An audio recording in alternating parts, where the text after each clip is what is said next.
Most fitness advice online is aimed at 25-year-olds who want to get as big as possible. But if you're over 40, things are a bit different, and you've probably started to realize that. You've decided that it's finally time to get in shape, but where do you start? Because the thing about being over 40 is being in shape isn't a good idea, it's essential. Your energy, your health, your independence, how much you can give back to your family all depend on your health and fitness. In this video, I'm going to walk you step by step through the exact steps you need to build great strength and fitness, even if you're starting from scratch. Now, the following advice isn't a guess. It's not solely based on research either. It's based on 30 plus years of training hundreds and hundreds of people in person, so I can see the results up close and determine what's worked and what hasn't based on actual client results. And hopefully by sharing some of these, like my client Mark here, who achieved this in only 12 weeks, we can speed up your journey as well. So if you're over 40 and have realized that you finally need to get in better shape, this video is for you.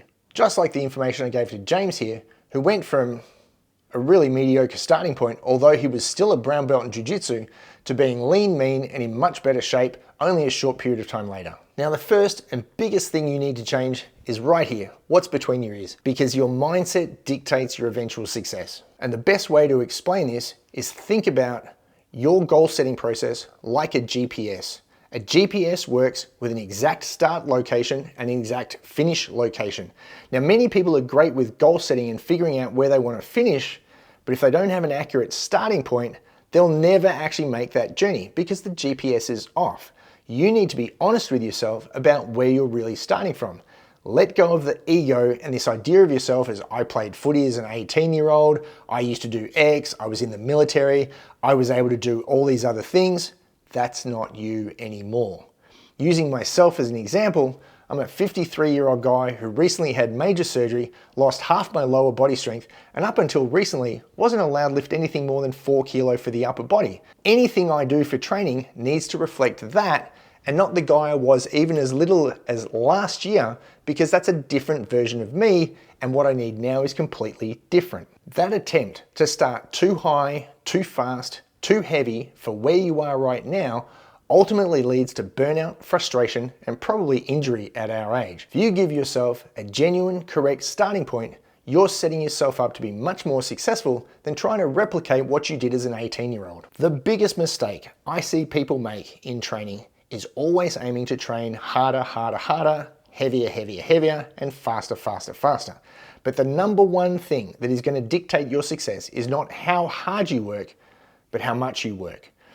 Consistency over time is going to bring a much better result than how hard you can work right now in this workout that's in front of you. Volume is a much greater contributor to success than intensity is ever going to be. While intensity can bring good results, faster running, heavier lifting, those are all important things to build our fitness. They can also lead to tendon injuries, joint injuries, and a bunch of other problems for those of us over 40. Meanwhile, volume always brings a result. Now, the thing with starting out is we want to start out with a small, reasonable amount of volume. If we start with the most we can do right now and we don't get the result we want, is the reason that we need to do less or we need to do more. Whereas if we start with a small, reasonable amount of volume and we don't get the result we want, the answer is clear in that we need to do more. And in general, the answer to most training questions is train more often and you'll probably get a result. If we start too high, we don't know to add or subtract. But if you start from a low point, you know that the answer is always to add. And the best way to do this is not figure out how much you can do on your best day or your best week, but figure out what's possible on your worst day, your busiest week, and go from there. If you set yourself up for failure by basing the amount of training you want to do on your quietest week at work, it's never going to work for the rest of the year. It'll probably only work 1 week a year. In contrast, pick what you can do based on your busiest day or your busiest week, and you'll always be able to be successful getting it done. And remember, it's way better to do 20 or 30 minutes every day than an hour twice a week. That consistency and the volume over time really adds up to allowing you to be very successful. By far, the most common message I send brand new clients is actually teaching them how to read a workout properly. Now, I know everyone thinks they know how to read a workout properly, but I can guarantee based on how many customers I have to pass this message on to that most people don't actually know how to read a training program correctly. When you see the number of sets listed, those sets are work sets. As in, if I said to bench press for 3 sets of 10 and you picked 60 kilo, 70 kilo, and then 80 kilo for those 3 sets, you only did 1 set. The 60 kilo set is a warm-up, the 70 kilo set is a warm-up, and you did 1 final work set at 80 kilo. In other words, you did 1/3 of what was asked. Now, how successful are you going to be long-term doing 1/3 of what was asked? If you put it into perspective, if we trained for the same 1-year period, you have 1 year of your training, I have the equivalent of 3 years of your training simply from doing 3 work sets at 80 kilo every single time I train. I'm doing 3 times more work than you. So that's the first thing, is when you read how many sets are in an exercise, those don't include warm-ups and they are at your top working weight for that rep range. When you set the weight to use for that number of repetitions, base it on the first set. If it says 3 sets of 10 and you can get 10, 10, 10, you've gone too light. What you should get is like 10 reps in the first set, and then 8 or 9 in the second set, and probably 7 in the third set. And that's fine, because over time we can build that up, and when you get 10, 10, 10 again, we're gonna increase the weight.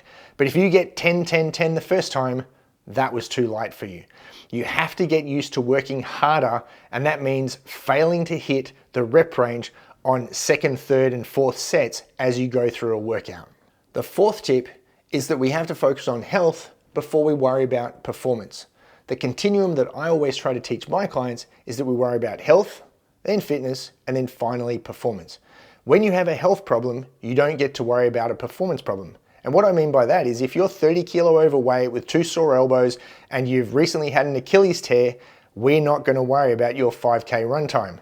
We're going to worry about getting rid of the 30 kilo, fixing the sore elbows, and making sure that Achilles is repaired properly so that we can then go on to worrying about the performance problem, but I need you to be healthy first. As the saying goes, you can't build function on dysfunction. You have to clear that health problem before you worry about functional ability. By far, the biggest health problem that I see people should be worrying about is their weight. 70% of my country's overweight or obese, 70% of America is overweight or obese. It's the same in the UK, New Zealand, Canada, all throughout the Western world. It's about 70% of the population is overweight or obese, 1% will be underweight, and that leaves about 25% in the healthy weight range. So without even needing to meet you, I can say that we should be focusing on losing weight first, simply on the odds that I know are there. So as a general rule of thumb, don't worry about how heavy, how fast, or how many until you clear up the health problems, because those are the things ultimately getting in the way from you achieving what you really want to achieve. Clear up your health problems first, then we can get fit, and then we can worry about performance. The fifth tip is that we should be worried about strength over size. When you look at longevity studies, they show that type 2B muscle fibers, that is the amount of fast twitch muscle fiber we have, is one of the determinants of longevity. What they don't say is that having bigger muscles makes you live longer. In fact, BMI studies clearly show us that the bigger you are, the more at risk you are of dying early. So it's not about size, but it's about strength. Nothing makes me sadder than a 50-year-old telling me they need to bulk. Because again, I know the reality is there's a 70% chance they're already overweight. Now, given the number 1 killer is heart attacks, given they're likely already overweight, do they really need to add more weight, or should we be worried about losing the weight and getting a healthy heart as a priority? This preoccupation with size is really a throwback to the 70s, the growth of bodybuilding, the entrance of Arnold Schwarzenegger, Jean-Claude Van Damme, Sylvester Stallone, all these other action heroes, the advent of commercial gyms, of big sports supplements companies. All of these things were promoting a bigger than Ben-Hur style of bodybuilding. That's not the reality from an athletic viewpoint. You'll find that most people end up at about their height in centimeters, minus 100 plus or minus 5 kilo. And what I mean by that is if you're 185 centimeters, you're probably going to be 80 to 90 kilo to be in an athletic body range. And you can actually see this matched across Olympic gold medal winners throughout all Olympics.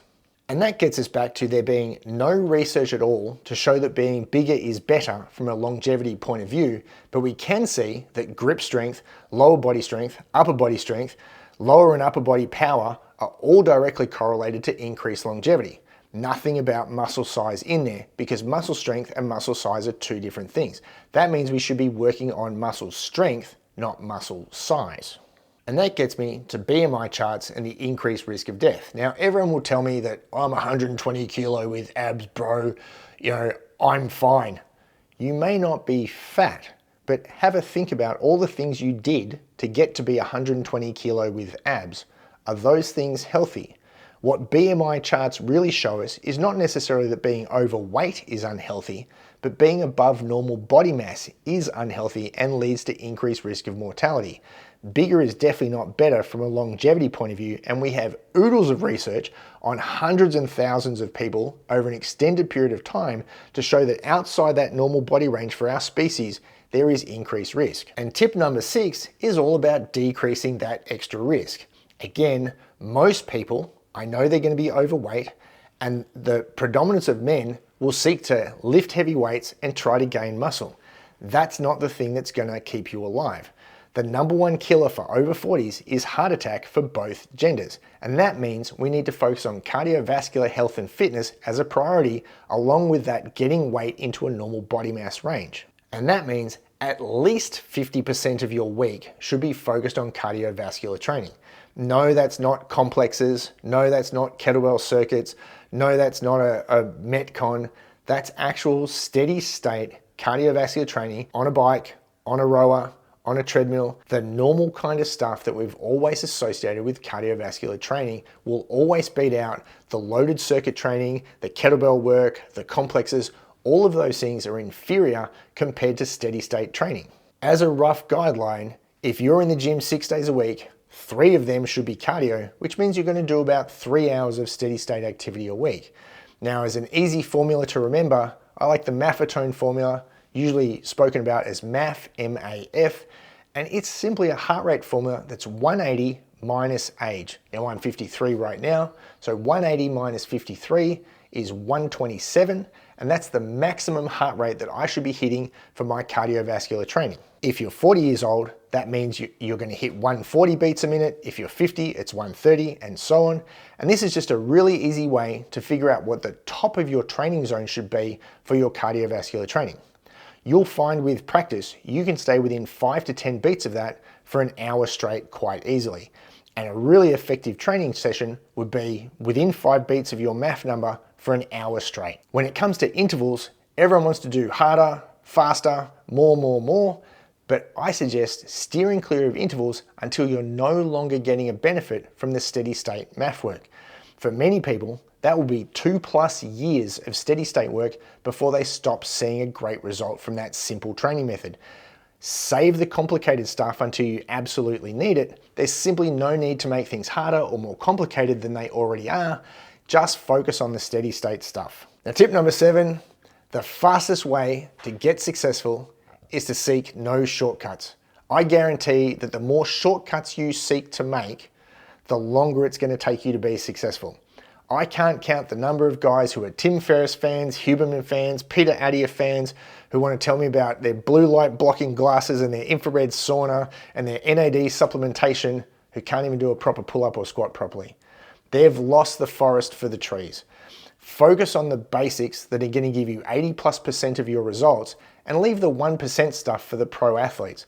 I would much rather a customer who is doing the 80% basic stuff perfectly than someone who's doing 1% things perfectly and letting go of 40% of the 80% stuff. You can see that someone who's at 80% doing basics is going to do way better than someone who's otherwise getting 45% of what's possible because they're focused on all this esoteric time-wasting stuff. In general, I find it takes me about 2 years to take a client from beginner to something that's actually reasonable as a platform that we can base a high level of performance on. In other words, even with me, I've got tons of experience. I've been doing this my entire life.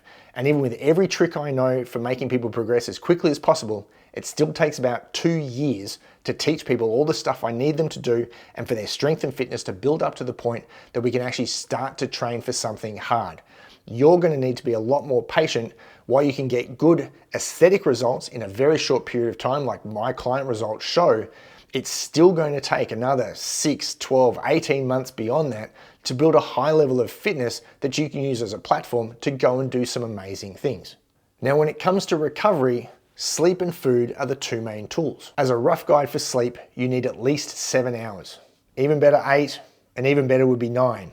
And top of that tree would be 9 plus a nap during the day.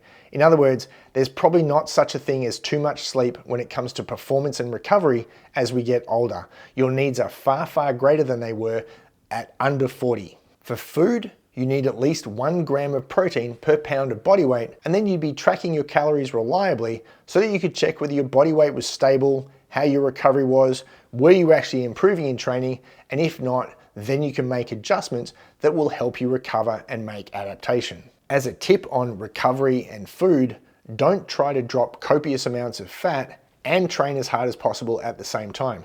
Those two things do not go very well together in general. Most people find when they're training their hardest, they need the most amount of food. It takes a tremendous amount of discipline and a great deal of programming excellence to make sure someone can train hard while getting as lean as possible.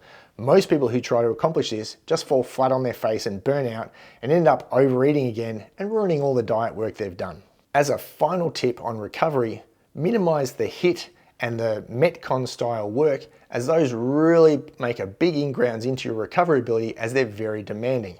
Again, most people would be better off focusing on more steady state work because the benefits from that actually help your recovery as opposed to holding it back like high intensity interval work does. This first sample plan is evenly split between 2 strength workouts and 2 cardiovascular workouts. Now I just need to say that this is actually less than the government minimum guidelines for exercise. So this really is a beginner plan because it's only 4 hours per week. We're going to do 2 strength sessions, 2 cardiovascular sessions, and the strength sessions are simply going to be what we'll call an A day and a B day. On the A day, we're going to do bilateral stance work. That means I'm going to stand with my feet so they're side by side like you'd see for a squat or a deadlift. I'm going to do some kind of squat, I'm going to do a Romanian deadlift, horizontal push like a bench press, and a horizontal pull like a row, as well as exercises like planks. So it's got me all working in a straight line in a balanced stance. The B day is what I'm going to call a unilateral day, and that's got me doing things like Bulgarian squats, single leg deadlifts, half kneeling presses, renegade rows, and side planks, which are all things that work this side of my body and stop me resisting rotation and lateral flexion. So I'm just adding some core stability stuff into this while we go through it without having to do tons of core work. And then both cardio days will be done at MAF, or that 180 minus age heart rate. And I would simply alternate strength, cardio, strength, cardio. So I could do Monday strength, Wednesday cardio, Friday strength, Saturday cardio, and then repeat that format next week. And I would stick with this format until I was no longer able to add weight to any exercise and my pace wasn't getting any better during the MAF workouts. When I've stopped making progress from this simple A-B format, I'm going to do what's called an A-B-A split. This simply means I'm going to do workout A, that's the bilateral day, Monday. I might do the unilateral day, Wednesday, that's B. And then I'm going to go back to A again on Friday. Now the following week I'm going to reverse that, and instead of doing ABA, Monday, Wednesday, Friday, I'll do BAB, Monday, Wednesday, Friday.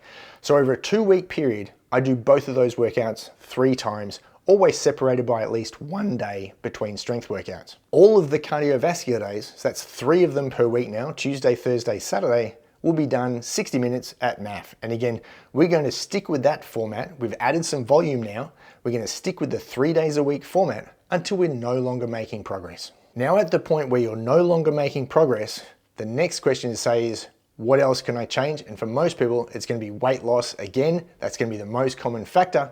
And if you lose weight, all of a sudden your cardiovascular pace is going to improve and your fitness is going to go up. Your strength to weight is going to go up and you have to start the whole process over again. But if you eventually get to the point where you've got a 6-pack and you're not getting any faster and you can't add weight to anything, now it's finally time for a much more advanced training program, and that's why you'd seek out a trainer like me.